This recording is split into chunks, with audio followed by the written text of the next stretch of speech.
Hello दोस्तों, मैं आपका साथी ओपी सैनी आपके लिए आज पुनः आरएसआईटी का पेपर का सॉल्यूशन लेके आया हूँ। आज 3 अगस्त 2025 है। आप सभी को पता है कि आज आरएसआईटी का पेपर संपन्न हो गया है। आशा करता हूँ सभी बच्चे अपने हिसाब से अच्छा ही किया होगा और इसी आशा के साथ आज मैं इस पेपर का सॉल्यूशन आपको कराने जा रहा हूँ।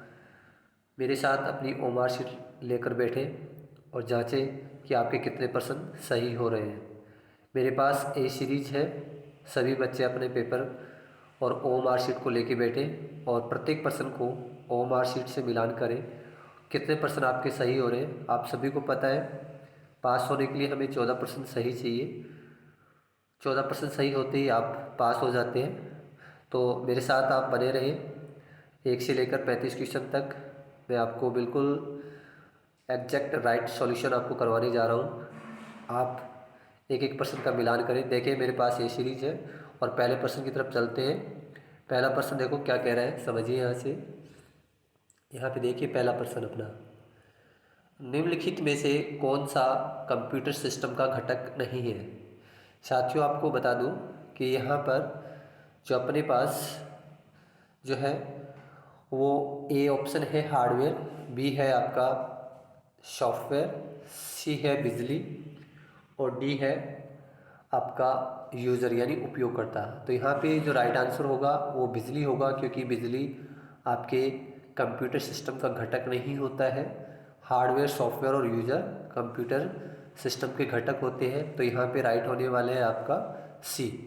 प्रश्न संख्या 2 देखिए, कंप्यूटर में डेटा इनपुट करने के लिए किस डिवाइस का उपयोग किया जाता है। देखो यहाँ पे इनपुट और आउटपुट का ही क्वेश्चन दे दिया। प्रश्न संख्या 2 देखिए, यहाँ पर आप देखेंगे ए है मॉनिटर, बी है प्रिंटर, सी है कीबोर्ड, डी है स्पीकर। तो प्यारे बच्चों यहाँ पे जो राइट आंसर होगा सी, क्योंकि ए बी और डी है वो आउटपुट डिवाइस में आते हैं और सी है वो इनपुट डिवाइस में आता है। इसलिए इसका राइट आंसर होने वाला है वो आपका सी होगा, यानी कीबोर्ड होगा। ठीक है। प्रश्न संख्या 3 देखिए, कंप्यूटर के मस्तिष्क को कहा जाता है, यानी कंप्यूटर का मस्तिष्क किसे कहा जाता है। तो आपको बता दूं कंप्यूटर का जो मस्तिष्क होता है वो हम सीपीयू को कहते हैं। तो यहाँ पे राइट आंसर होगा बी। प्रश्न संख्या 4 देखिए, आपको एमएस एक्सेल में 3 सेल्स को एक में मर्ज करना है, यानी 3 सेल को मिलाकर एक सेल आपको बनाना है। तो यहाँ पे आप किस विकल्प का यूज़ करेंगे। आपको साथियों बता दूं यहाँ पे राइट आंसर होगा सी, क्योंकि यहाँ मर्ज एंड सेंटर का उपयोग किया जाता है सेल को मिलाने के लिए। तो यहाँ पे राइट आंसर होगा चौथे का सी। प्रश्न संख्या 5 देखिए, कोई दस्तावेज टाइप करते समय आप गलती से इंसर्ट कुंजी का उपयोग कर लेते हैं तो इसका क्या प्रभाव होगा। साथियों बता देता हूँ, यहाँ पे जो राइट आंसर होगा बी होगा, यानी टेस्ट अधिलेखित यानी ओवरराइट होना शुरू हो जाएगा। तो यहाँ पे राइट आंसर होगा आपका बी। प्रश्न संख्या 6 देखिए, निम्नलिखित में से कौन सा लोकप्रिय मोबाइल ऑपरेटिंग सिस्टम है। आप सभी इसका डेली यूज़ करते हैं और ये प्रश्न बार बार रिपीट होता है। प्रश्न संख्या 6 का एंड्रॉयड राइट आंसर होगा। तो यहाँ पे अपना छठे का जो राइट आंसर होने वाला है वो सी है।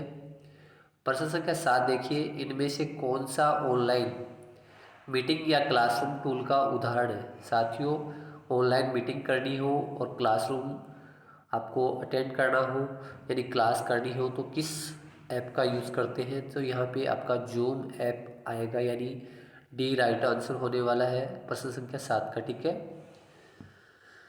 प्रश्न संख्या 8 देखिए, निम्नलिखित में से कौन सा एक ऑपरेटिंग सिस्टम है।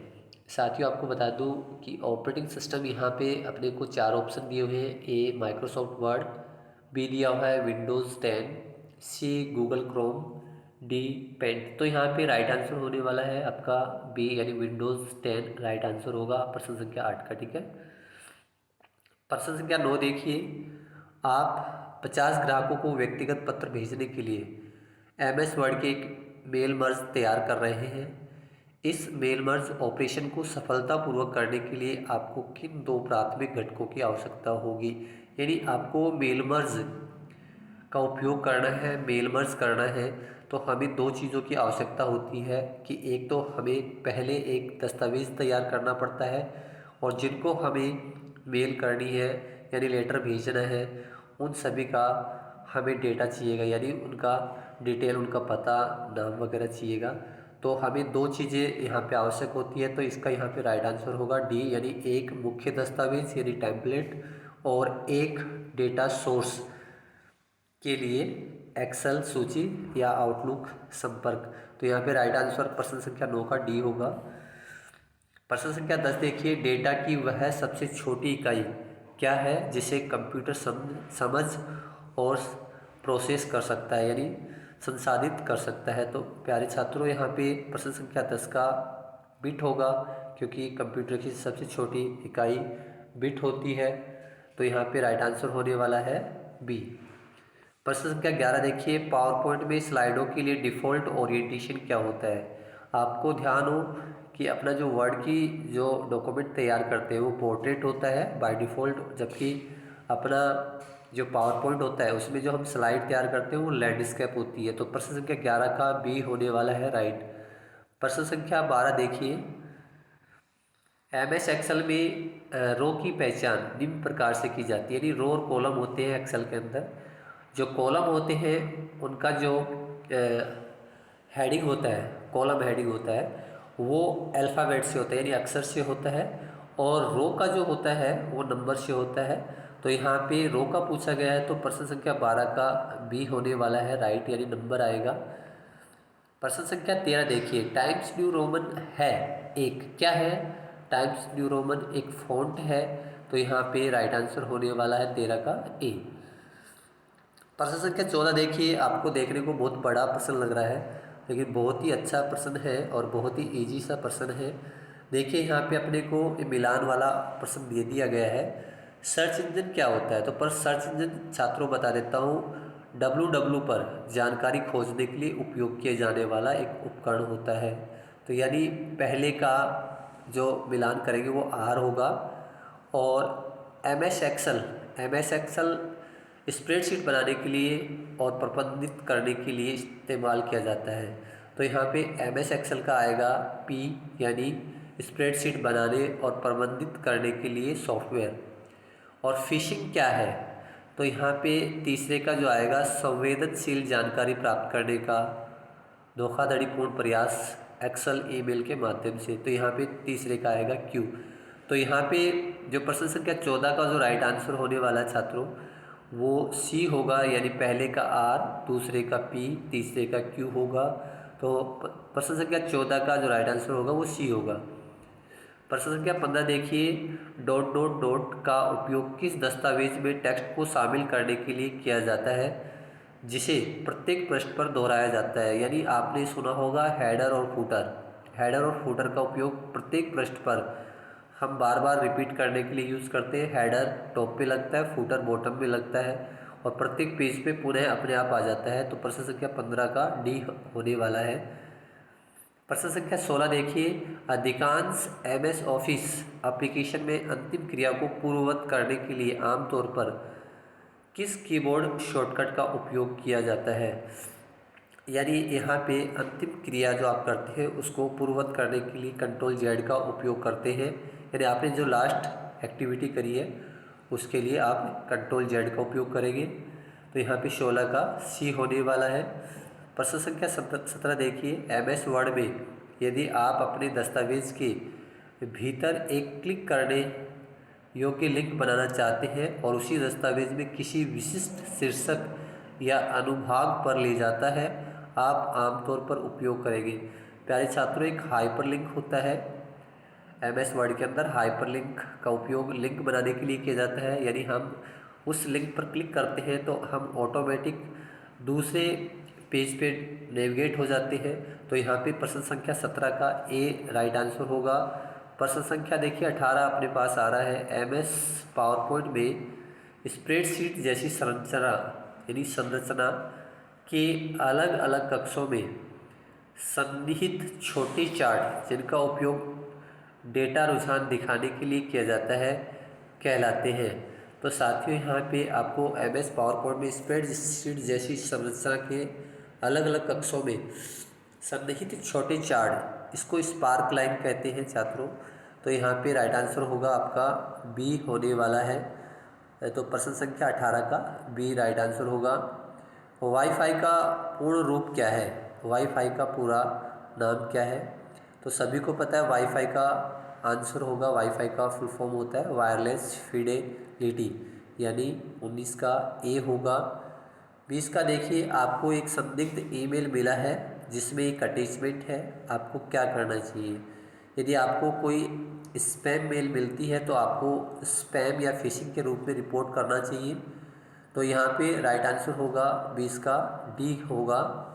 प्रश्न संख्या 21 देखिए, सुरक्षित पासवर्ड बनाने के लिए यानी स्ट्रॉन्ग पासवर्ड बनाने के लिए इनमें से कौन सा तरीका अच्छा है? यानी स्ट्रॉन्ग पासवर्ड की क्या खासियत होती है छात्रों? 8 अक्षर से बड़ा होना चाहिए स्ट्रॉन्ग पासवर्ड, अक्षर संख्या और प्रतीक का संयोजन होना चाहिए। तो यहाँ पे जो उचित आंसर आ रहा है वो आपका 21 का सी होगा, यानी प्रश्न संख्या 21 का सी राइट आंसर होगा। प्रश्न संख्या 22 देखिए, अपने कंप्यूटर पर रिस्टोर पॉइंट सेट अप करना क्यों महत्वपूर्ण है? यानी रिस्टोर पॉइंट हम क्यों बनाते हैं? एक समय बिंदु बनाना, मतलब कई बार हमारा कंप्यूटर या डिवाइस ख़राब हो जाती है तो हम पूर्ववत स्थिति में लाने के लिए हम रिस्टोर पॉइंट बना लेते हैं। तो यहाँ पे राइट आंसर होगा बी, यानी एक समय बिंदु बनाना जिस पर आप समस्या होने पर अपने सिस्टम को वापस पहले वाली स्थिति में ला सकते हैं। तो यहाँ पे बी राइट आंसर होगा। प्रश्न संख्या 23 का निम्नलिखित में से कौन सा राजस्थान में उपलब्ध ई गवर्नेंस सेवा का उदाहरण है? तो प्यारे छात्रों, सभी को पता है ई मित्रा ई गवर्नेंस के तहत ही आता है। ई गवर्नेंस के अंतर्गत आपको सेवाएं प्रदान करता है आपके घर के नज़दीक। तो यहाँ पे प्रश्न संख्या 23 का सी होने वाला है। 24 का देखिए, पीडीएफ का पूर्ण रूप क्या है? यानी पीडीएफ का फुल फॉर्म क्या है? पोर्टेबल डॉक्यूमेंट फॉर्मेट होने वाला है। प्रश्न संख्या आपका 24 का राइट आंसर होगा ए। प्रश्न संख्या 25 देखिए, निम्नलिखित में से कौन सा ओपन सोर्स ऑफिस सूट का उदाहरण है जिसे अक्सर माइक्रोसॉफ्ट ऑफिस के विकल्प के रूप में उपयोग किया जाता है? तो छात्रों बता देता हूँ, हमें यदि माइक्रोसॉफ्ट ऑफिस के स्थान पे कोई अन्य सॉफ्टवेयर यूज़ करना पड़े, यदि वर्ड एक्सेल पावर पॉइंट के लिए, तो हम लिब्रे ऑफिस का उपयोग कर सकते हैं। तो लिब्रे ऑफिस आएगा यहाँ पे राइट आंसर 25 का बी होने वाला है। प्रश्न संख्या 26 देखिए, वेबसाइटों पर कैप्चा का क्या कार्य, यानी कैप्चा क्यों दिया जाता है? कैप्चा जब हम किसी वेबसाइट पे जाते हैं, लॉगिन करते हैं, तो वहाँ पे कैप्चा का ऑप्शन होता है। तो ये कैप्चा क्या काम आता है? यहाँ पे सी राइट आंसर होगा, यानी मनुष्य को बोर्ड से अलग करता है, यानी अलग बनाता है। तो यहाँ पे 26 का राइट आंसर होगा सी। प्रश्न संख्या 27, ऑनलाइन दस्तावेज संशोधन और भंडारण की अनुमति कौन सा टूल देता है? ऑनलाइन दस्तावेज संशोधन और भंडारण की अनुमति कौन सा टूल देता है? यानी आप कोई भी ऑनलाइन दस्तावेज एडिट करना चाहते हैं, बनाना चाहते हैं और स्टोर करना चाहते हैं, तो डॉक्यूमेंट बोला है यहाँ पे छात्रों, तो डॉक्यूमेंट के लिए गूगल डॉक्स का यूज़ कर सकते हैं। तो प्रश्न संख्या 27 का बी आएगा, यानी गूगल डॉक्स राइट होने वाला है। प्रश्न संख्या 28 देखिए, भारत में आयकर सेवाओं के लिए आधिकारिक पोर्टल क्या है? यानी इनकम टैक्स की वेबसाइट आपसे पूछी गई है। तो यहाँ पे प्रश्न संख्या 28 का सी राइट आंसर होने वाला है, यानी incometax.gov.in। प्रश्न संख्या 28 का सी होगा। प्रश्न संख्या 29, आप किसी चित्र को सरकारी पोर्टल पर अपलोड करने से पहले उसका फाइल आकार कम करना चाहते हैं तो आपको क्या करना चाहिए? यानी हमें किसी फाइल को, यदि फ़ोटो या साइन को हमें अपलोड करना है और हमें उसका साइज़ कम करना है, उसका आकार कम करना है, तो आपको बता दूं साथियों, पिछले पेपर में भी आया था जो अप्रैल माह में हुआ था। यहाँ पे राइट आंसर होने वाला है इमेज ऑप्टिमाइजेशन टूल, यानी डी राइट आंसर होगा। प्रश्न संख्या 30 देखो, प्रश्न संख्या कथन वाला है। कथन अपने को दो कथन दिए गए हैं। पहला कथन है, ई लर्निंग प्लेटफॉर्म छात्रों को घर से कक्षाओं में शामिल होने की सुविधा प्रदान करता है। आप सभी डेली यूज़ करते हैं, तो सही बात है, पहला कथन सही है। प्रश्न संख्या कथन सेकंड देखिए, डिजिटल हस्ताक्षर का उपयोग दस्तावेजों की भौतिक प्रतियां मुद्रित करने यानी प्रिंट करने के लिए किया जाता है, नहीं, ये गलत है।